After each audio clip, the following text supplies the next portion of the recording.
दोस्तों नमस्कार। आज हम बात करने जा रहे हैं इंडिया और चाइना के रिलेशंस की। साथ में नेपाल भी अपनी टांग अड़ाता है बीच के अंदर। जब चाइनीज फॉरेन मिनिस्टर इंडिया के अंदर आए थे तो वहां पे बहुत से एग्रीमेंट साइन किए गए, बहुत सी चीजें डिस्कस की गई, जिसमें से एक चीज थी कि एक यहाँ पे एक रेगुलर फ्लाइट चलेगी दोनों कंट्रीज के बीच में, जिसके ऊपर इंडिया ने टोटली एग्री कर लिया। दूसरा, चाइना ने कहा कि हमारे जो ट्रेडर्स हैं उनको बिजनेस दिया जाए, उनको वीजा दिए जाए। वो भी इंडिया ने कहा कि उनको हम जल्दी से जल्दी वीजा देंगे। और चाइना ने कहा जो भी इंडिया का सामान यूएस या यूरोप इग्नोर करेगा वो हम खरीद लेंगे। और साथ में उन्होंने कहा कि सी से तो ट्रेड चलेगी, साथ में ट्रेड करना चाहते हैं बॉर्डर से। उसमें भी इंडिया एग्री कर गया, क्योंकि कोई इशू नहीं था, हम भी चाहते थे ट्रेड एग्री हो। पुराने टाइम में ट्रेड चलती थी बॉर्डर से भी हमारी। और उसके ऊपर तीन रास्ते चुने गए। एक है काला पानी, काला पानी लिपू लेक, जो आपका उत्तराखंड के सबसे आता है और ये सबसे नजदीक पड़ता है चाइना के से ट्रेड करने के लिए, सबसे आसान भी है। दूसरा पड़ता है नाथुला, जो सिक्किम से रास्ता पड़ता है। और आपको याद होगा 65 में नाथुला, 62 में नाथुला में बहुत भारी लड़ाई हुई थी इंडिया और चाइना के बीच में। और तीसरा जो रास्ता दिया है वो है शिपकती पास, जो हिमाचल से जाता है। तो ये बातचीत चल रही है और इस पे दोनों ने एग्री कर लिया, दोनों कंट्री ने। लेकिन बीच में नेपाल ने अपनी टांग अड़ा दी। नेपाल पे इस टाइम पे प्राइम मिनिस्टर बैठे हैं केपी ओली, और जो टोटली एंटी इंडिया है और हमेशा अपनी सिचुएशन को एक्सप्लॉइट करते हैं, यानी कि स्टेटमेंट देते हैं चाइना के खिलाफ और इंडिया को के खिलाफ भड़काऊ स्टेटमेंट देते हैं।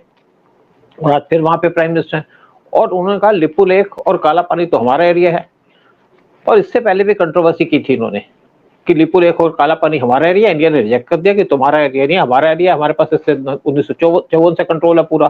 क्योंकि जब इंडिया की इंडिपेंडेंस हुई तो उसके कुछ साल के बाद हमारी जो आईबी थी, इंटेलिजेंस ब्यूरो, उसने अपनी पोस्टें खोलनी शुरू कर दी थी ऑल अलोंग चाइनास बॉर्डर।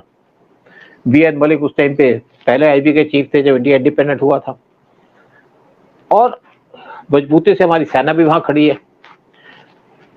लेकिन नेपाल ने अपने पार्लियामेंट के अंदर बिल पास किया था कुछ साल पहले, शायद 2018 में, जब उस टाइम पे भी केपी ओली प्राइम मिनिस्टर थे।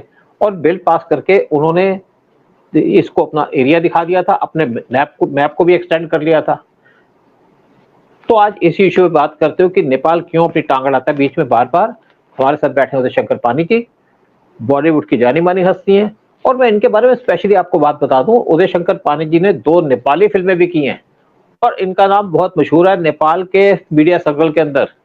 उदय शंकर पानी जी जो आज नेपाल इंडिया को आंख दिखा रहा है या आंख दिखाने की कोशिश कर रहा है, आपको क्या लगता है कि क्या हमें इसको कंट्रोल नहीं करना चाहिए? और कंट्रोल करें तो किस तरीके से कंट्रोल करें नेपाल को? सर, ये नेपाल का इस तरह से बिहेवियर करना, अगर आप देखा जाए तो ये नेहरू जी की एक और ब्लंडर है, जब नेपाल हिंदुस्तान का भाग बनना चाहता और किस तरह से हिंदुस्तान की गवर्नमेंट ने बोला यार नहीं, वो हेडेक हो जाएगा, नहीं आप रहिए आपसे। So that was a mistake, but anyway है तो हिंदू स्टेट। और मैं जब नेपाल काफ़ी गया हूँ, काफ़ी शूटिंग की है मैंने वहाँ पर, मुझे तो नेपाल ज़्यादा हिंदुस्तानी लगता है कि वहाँ के लोग सब नमस्कार करके ही चलते हैं। और वहाँ के जितने भी होर्डिंग्स होते हैं सब आपको हमारी हिंदी के अंदर आपको नजर आते हैं, सारे के सारे इन देवनागरी लिपि, सारे के सारे उनको। एंड तो सर, थोड़ा बहुत वहां पर मैंने जो देखा कि एक छोटे भाई बड़े भाई के तरफ जो जलसी रहती है वो है नेपाल के अंदर। लेकिन जब मैं वहां पर था with first secretary of Indian embassy in Nepal, तो मुझे मेरे अंकल ने यही कहा था कि वो भी रॉ के ऑफिसर थे, और उन्होंने यही कहा था यार यहाँ हमारी सबसे बड़ी प्रॉब्लम है चाइना। ये चाइना हमारे लिए प्रॉब्लम कर देता है, और चाइना के जो रिप्रेजेंटेटिव हैं ये सब लेफ्टिस्ट, तो ये लोग प्रॉब्लम खड़ी कर देते हैं हमारे लिए। तो it is okay, but they are so dependent on India. मुझे समझ नहीं आ रहा कि आप क्यों बेकार में ये आर्गुमेंट की भी कोई एक जगह दे रहे हैं, या झगड़ा तो कभी हो नहीं सकता हिंदुस्तान और नेपाल का। साला 1/3 नेपाल तो हिंदुस्तान के अंदर ही है। जो उनकी 3.5 करोड़ रुपए की जो पॉपुलेशन है उसमें से 1 करोड़ तो यही है हमारे हिंदुस्तान के अंदर। And then we also have lot of Nepali soldiers in our, क्योंकि वहाँ के लिए बहुत बड़ा है कि बहुत बड़ी बात मानी जाती है कि हम इंडियन आर्मी में हैं। तो वहाँ का जो नेपाली होता है जब इंडियन आर्मी, तो पूरी फैमिली बड़ी खुश हो जाती है and उसका एक ओहदा काफी ऊपर पहुंच जाता है। उधर एक मिनट, तो फिर उनको हाँ इसलिए बोलिए। उससे खुशी ज्यादा होती है कि यहाँ पे कि इंडियन आर्मी की सैलरी बहुत ज्यादा है, फिर पेंशन बहुत अच्छी मिलती है, और इंडियन एम्बेसी के अंदर एक स्पेशल यूनिट है, बहुत बड़ा यूनिट है, जो नेपाली जो सोल्जर्स हैं, इंडियन सोल्जर्स हैं, जो नेपाली हैं, उनको लुक आफ्टर करती है, उनके पेंशन डिलीवर करती है। हाँ, आगे चलिए। एक्चुअली नेपाल के 2 ही गेटवे हैं, एक तो ब्रिटिश आर्मी और दूसरा है इंडियन आर्मी। लेकिन इंडियन आर्मी में काफी सोल्जर्स हैं जिनको हम लोग पहाड़ों में यूज करते हैं आके। तो अगर ये लोग 2-3 इशू उठा रहे हैं, ये जबरदस्ती के इशू उठा रहे हैं, मतलब वो अपने लेफ्टिस्ट जो वहाँ का क्राउड है वो कुछ क्रिएट करने की कोशिश कर रहा है, तो बड़े प्यार से हम लोग संभाल सकते हैं इसको। इसके अंदर कोई टेंशन लेने की जरूरत नहीं है। माने they are so dependent on us कि फॉर द दवाइयाँ, for salt, for lots of thing, you know. तो लेट्स होप ये जो सडनली ये जो डिफरेंसेस कुछ उठ रहे हैं ये जल्दी सॉल्व किए जाए, and it is good for Nepal. Hindustan को क्या फर्क पड़ता है जाके? नहीं, देखिए, हमारे लिए कोई नेपाल का इशू नहीं है। अगर यहाँ पे 1 करोड़ नेपाली बैठे हैं तो हमारे लिए कोई इशू नहीं है, क्योंकि वो हमारी डेमोग्राफी को चेंज नहीं कर रहे। वो यहाँ पे मुस्लिम नहीं है, हिंदू कंट्री है, हमारी भी हिंदू कंट्री है, उनकी भी हिंदू मेजोरिटी कंट्री है। हम तो चाहते हैं कि नेपाल बहुत जल्दी एक टोटल हिंदू कंट्री बन जाए। देखिए, मैं आपको थोड़ी सी और हिस्ट्री की बात बता दूं कि दोनों कंट्री का जो बॉर्डर है वो है 1850 किलोमीटर का, 1850 किलोमीटर का। और नेपाल का जो बॉर्डर लगता है वो लगता है इंडिया की 5 स्टेट से। सिक्किम से लगता है, अरुणाचल प्रदेश से लगता है, हिमाचल से लगता है, और बिहार और यूपी से लगता है। और इनका जो इंडिया से बॉर्डर लगता है, इनका जो चाइना से बॉर्डर लगता है वो है 499 किलोमीटर का। और नेपाल की जितनी भी नदियां आती है वो इंडिया की तरफ बहती हैं। नेपाल की नदियों के ऊपर इंडिया बांध बनाना चाहता था, और जो नेपाल की लीडरशिप है, क्योंकि इनके जो पॉलिटिशियन है बहुत करप्ट पॉलिटिशियन माने जाते हैं वर्ल्ड के अंदर, और ये जब हम एग्रीमेंट करते थे कि तुम्हारी नदी पे बांध बना देंगे, तो नेक्स्ट प्राइम मिनिस्टर आकर उसको चेंज कर देता था कि दोबारा इंडिया पैसे देगा हमको। तो इससे नेपाल डेवलप नहीं हो सका।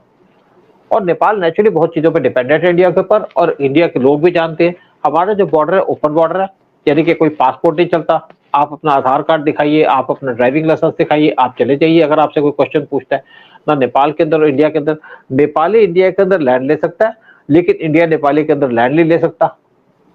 अगर इंडिया ने उससे लैंड लेनी है वहां पे, तो वो लेगा एक, अगर इंडियन आदमी को लैंड लेनी है तो वहां की लड़की से शादी करेगा, लड़की के नाम पे लैंड ली जाएगी। लेकिन इश्यूज कोई नहीं है। लेकिन जब भी केपी ओली पावर में आता है तो इशू रेस कर देते हैं, क्योंकि ये एक्सप्लॉइट करना चाहते हैं जो सिचुएशन है इंडिया और चाइना के बीच में, क्योंकि आपस में हमारी रिलेशन अच्छे नहीं है। और जब इंडिया और चाइना के रिलेशन अच्छे हो जाएंगे तो ओली जैसे आदमियों का जो पॉलिटिकल कैरियर खत्म हो जाएगा, वैसे भी खत्म होने की तैयारी भी इस टाइम पे भी। और दूसरी बात है कि मैं जब वहां पे पोस्टेड था 2003 से लेकर 2006 तक, तो वहां पे एक इन्होंने नया इशू चलाया था, ग्रेटर नेपाल। और आप कहीं चले जाओ रेस्टोरेंट के अंदर तो आपको वहां पे होर्डिंग मिलेंगे, आपको वहां पे नक्शा मिलेगा ग्रेटर नेपाल का, जिसके अंदर नेपाल के मैप के अंदर कुछ एरियाज इंडिया के, स्पेशली बिहार और यूपी के दिखाए गए थे। तो मैं एक बार रेस्टोरेंट में बैठा था, तो नॉर्मली हम किसी से आवाज नहीं उठाते क्योंकि लोग भड़क भी जाते हैं। तो मैंने उससे ओनर से पूछा कि भैया आपने तो बड़ा अच्छा मैप लगाया ग्रेटर नेपाल का। कहते हैं हाँ जी, हम नेपाल हमारा बड़ा हो जाएगा। मैंने कहा भाई, बड़ा होते होते नेपाल छोटा मत कर लेना, क्योंकि आपके नेपाल के अंदर तो डिफरेंसेस है पहाड़ियों के बीच में भी, और जो लोग बैठे हैं यूपी और बिहार के, जो तराई के लोग माने जाते हैं, तो वहां पे डिफरेंसेस है। आप तो उनको सब्जी तक नहीं लगाने देते दुकानों के ऊपर। तो अगर आप और एरिया लोगे इंडिया का, जिसको आप कहते हो नेपाल का एरिया, तो तेराई तो आपको टोटल डोमिनेट कर देगा।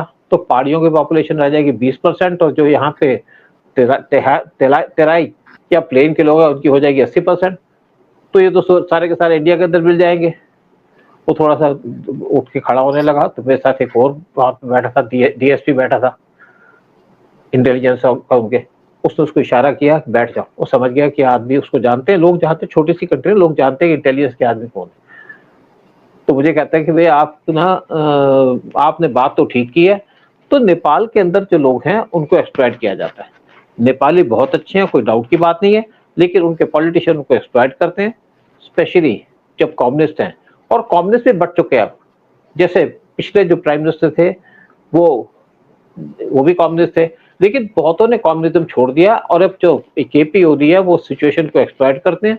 लेकिन नेपाल का जो एक एटीट्यूड है या ओली का एटीट्यूड है, जो पॉलिटिकल एडवांटेज लेना चाहते हैं ऐसी सिचुएशन की, बहुत जल्दी उनका इलाज करना चाहिए। और मुझे लगता है कि जो रॉ के यूनिट बैठे हैं उनको कंट्रोल करके रखना चाहिए। ऐसे आदमियों को हम अगर नेपाल के अंदर कंट्रोल नहीं कर सकेंगे तो कहाँ कंट्रोल करेंगे। मेरे ख्याल से सर ये जो हमारी अभी चाइना के साथ बातचीत चल रही है, दोस्ती अभी जो नई शुरू हो रही है, एक बारी अपने रिलेशन थोड़े बेटर हो जाएं, आई एम श्योर ये चंगू मंगू जो हमारे अड़ोस पड़ोस में रहते हैं, ये कभी कभी शोर मचाना शुरू करते हैं, ये सब गायब हो जाते हैं सर। ये इनको तो they are on instructions of these forces. बाकी तो उनका को क्या है, क्या वो कुछ, मैं एक छोटा सा जोक सुनाऊंगा।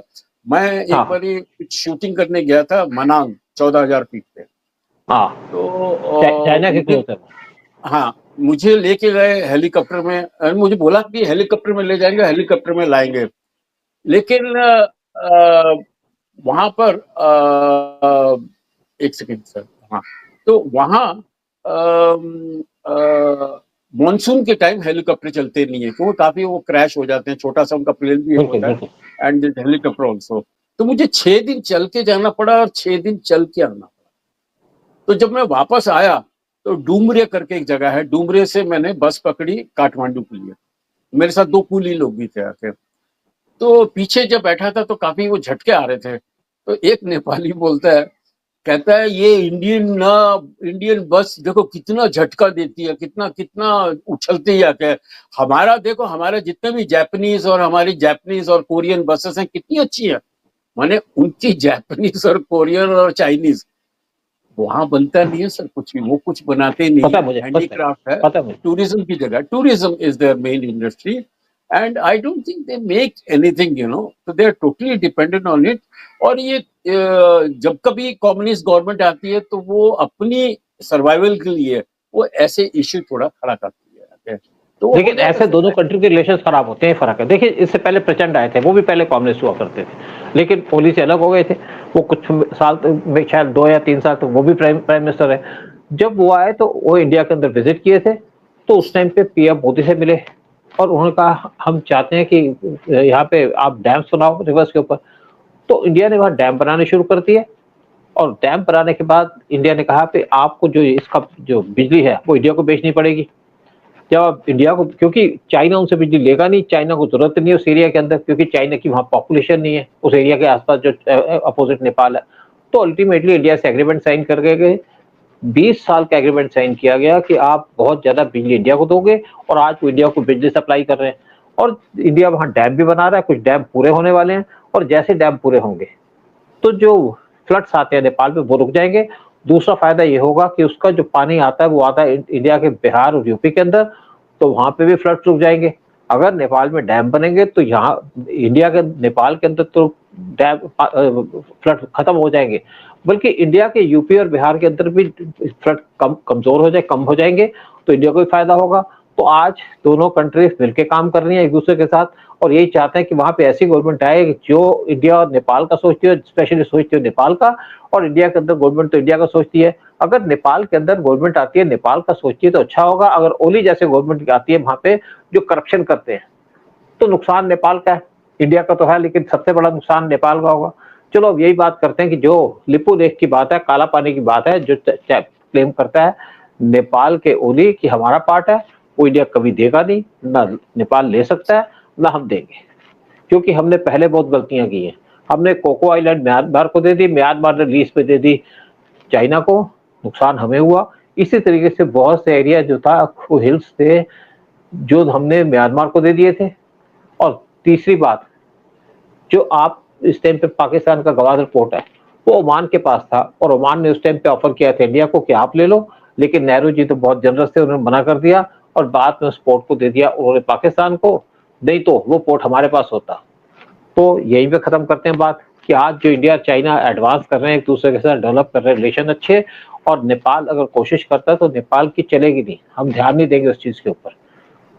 सर वो छोटे भाई हैं, थोड़ी कभी कभी बिखर जाते हैं, कभी कभी बिगड़ जाते हैं, तो उनको प्यार से संभालना चाहिए। उनको तो थप्पड़ मारने की जरूरत नहीं। वहां पर ना हमारे फिल्म इंस्टीट्यूट में ना नेपाली स्टूडेंट्स काफी होते थे हमारे यहाँ, तो नेपाली और बिहारियों का बड़ा झगड़ा होता रहता था, उनकी बड़ी राइवलरी होती थी। तो बिहारी लोग बोलते हैं साला हिंदुस्तान छीकेगा ना तो नेपाल गिर जाएगा एकदम जाके, तो वो उनका बड़ा फेवरेट लाइन होता था। तो छीकने की भी वहां पे जरूरत भी नहीं है, आई थिंक प्यार से वो हमारे ही लोग हैं, एंड दे देखो, आर हाँ आवर बिल्कुल, यंगर ब्रदर्स। देखो जो तेराई के लोग हैं ना, वो उनको कहा जाता है बिहारी, जो प्लेन्स के लोग हैं, और जो पहाड़ी लोग हैं वो नेपाली हैं, वो अपने आप को नेपाली कहते हैं और इनको तेराई वाले लोग कहते हैं आप बिहारी हैं। तो इसी तरीके से डिस्प्यूट तो चलते हैं छोटे छोटे, लेकिन आपस में अभी के भी सेटल भी हो जाते हैं कोई। और आपसे हम रिक्वेस्ट करेंगे कि वीडियो स्टार्ट करने खत्म करने से पहले कि मेरे चैनल को सब्सक्राइब कीजिएगा और वीडियो को शेयर कीजिएगा। जय हिंद, जय भारत। एकदम रामरो सर, जय हिंद सर। जय हिंद।